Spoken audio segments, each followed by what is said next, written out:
Good evening आप सभी को। उम्मीद है कि आप सभी अच्छे होंगे।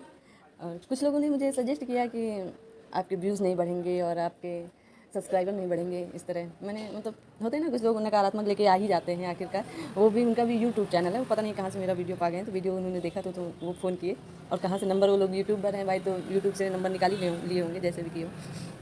फिर भी मैंने कहा मैं कोशिश करती रहूँगी, जैसा भी होगा वो आगे देखा जाएगा। इसमें कोई वो नहीं है कि इसमें शक करूँ कि नहीं यार ये अब बंद कर दूँ। लेकिन मैं वीडियो डालूँगी। जहाँ से मैंने कल छोड़ा था उसके जस्ट आगे का यहीं से स्टार्ट होता है। तो आज हम लोग पढ़ेंगे यहाँ पर। उसके जस्ट आगे आते हैं मुबारक खिलजी। इनका शासन चलता है 1316 से 1320। इन्होंने स्वयं को खलीफा घोषित, बस इसमें एक मोस्ट इंपॉर्टेंट पॉइंट सिर्फ यही है कि मुबारक खिलजी स्वयं को खलीफा घोषित किए रहे। उपाधि अल इमाम, अल इमाम उल इमाम, जो खला वो नहीं होता है जैसे खलीफा तो खिलाफत उल हल। तो इस तरह से इन्होंने अपने बहुत कुछ ये खुसरो शाह जो रहे, खुसरो शाह, इन्हीं के द्वारा इन्हें खलीफा घोषित किया गया रहा। फिर उसके बाद नीचे आते हैं नासिरुद्दीन खुसरो शाह। इन्होंने अपने नाम का खुतबा पढ़वाया था। सबसे इंपॉर्टेंट जो प्रश्न बनता है कि अपने नाम का, इनका यही एक मोस्ट इंपॉर्टेंट। इनका शासनकाल 15 अप्रैल से 7 सितंबर 1320 ईस्वी, सबसे छोटा सा शासनकाल इन्हीं का था। तो फिर उसके बाद विरोधियों का अपराध दिया गया नारा, क्योंकि इस्लाम इन्हें इसलिए इस तरह बोला गया क्योंकि इन्होंने इस्लाम का शत्रु भी इन्हें बताया गया। इस्लाम खतरे में है ये भी इनके लिए बताया, क्योंकि ये हिंदू से मुस्लिम बने थे, इसलिए इनको ये बोला गया था कि इस्लाम खतरे में, इस्लाम के ये शत्रु भी हो सकते हैं।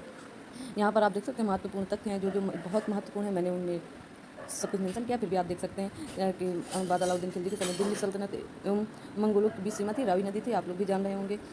किलोखरी के महल का निर्माता था कैकुबाद था। बहुत इंपॉर्टेंट प्रश्न है, हमेशा पूछता रहता है। गढ़मुक्तेश्वर मस्जिद की दीवारों पर अपने शिलालेख को स्वयं को खलीफा का सहायक कहा, तो बलबन कह रहे हैं भाई। बलबन के काल में 1279 ईस्वी में बंगाल में हुए एकमात्र विद्रोह का नेतृत्व किया था। तो कौन किया था? तुगरिल खां, ये बंगाल का सूबेदार ने।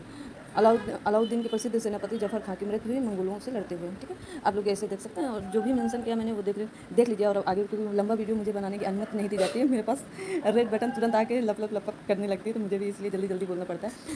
गोल गुम्बद बीजापुर के मोहम्मद आदिल शाह का मकबरा है। गोल गुम्बद भारत के विशालतम ऐतिहासिक भवनों में शामिल है। विश्व के विशालतम गुम्बदों में से एक है। इसका जो बाहर का भाग है वह बाह्य भाग वो प्याले की भांति, प्याला जानते हैं ना, जिसमें हम लोग दाल चावल प्याला पीते हैं, उसको प्रत्येक कोनों पर कंगूरो जानते हैं, कंगूरों की व्यवस्था है।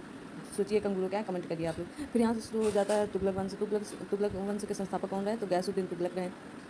इनका अन्य नाम गाजी मलिक रहा। इनकी माता जो रही वो हिंदू जाट रही। पिता करोना तुर्क थे। बलबन का दास था, जो कि इनके पिता बलबन के दास रहे। दीपालपुर का राज्यपाल नियुक्त अलाउद्दीन के समय में हुए थे गयासुद्दीन। ठीक है, आप लोग ऐसे याद कर सकते हैं। मलिक उल गाजी की उपाधि भी इन्हें दी गई थी। खुसरो शाह से दिल्ली छीना था। कौन छीना था? गयासुद्दीन तुगलक ने। 1320 में सुल्तान बना। अन्य नाम गाजी बेग सुल्तान गाजी तुगलक।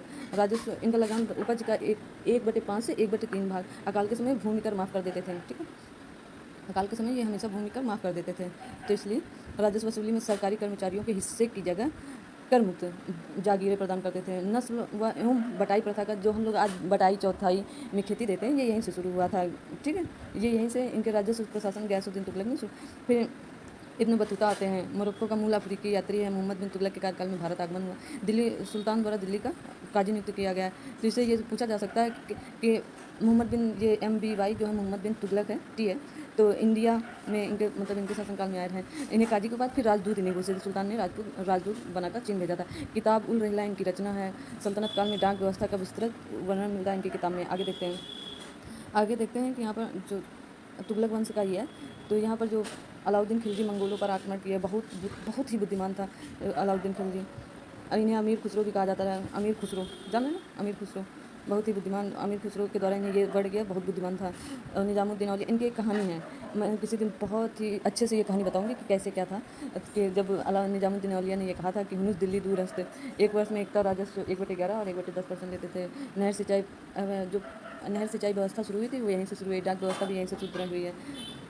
फिर इसके बाद तुगलकाबाद नामक शहर आ जाता है। मोहम्मद बिन तुगलक जौना खां जाने ना, इसने 200 ग्रेन का एक सोने का सिक्का चलाया था, जो बहुत इंपॉर्टेंट दिनार नाम का था। 140 ग्रेन चांदी का सिक्का भी इसने चलाया।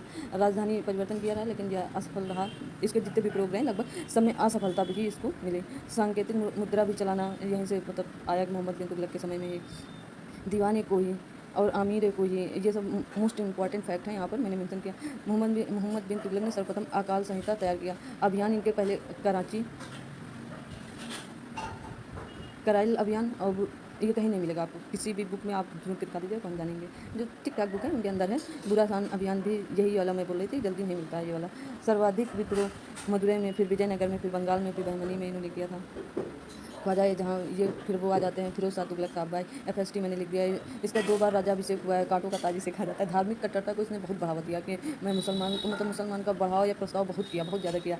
राजस्व का खजाना खाली मतलब एकदम माइनस में चला। किसानों में ऋणग्रस्त था, मतलब एकदम ऋण के लिए इधर उधर भागने लगे थे। ब्राह्मणों पर जजिया कर लगा दिया।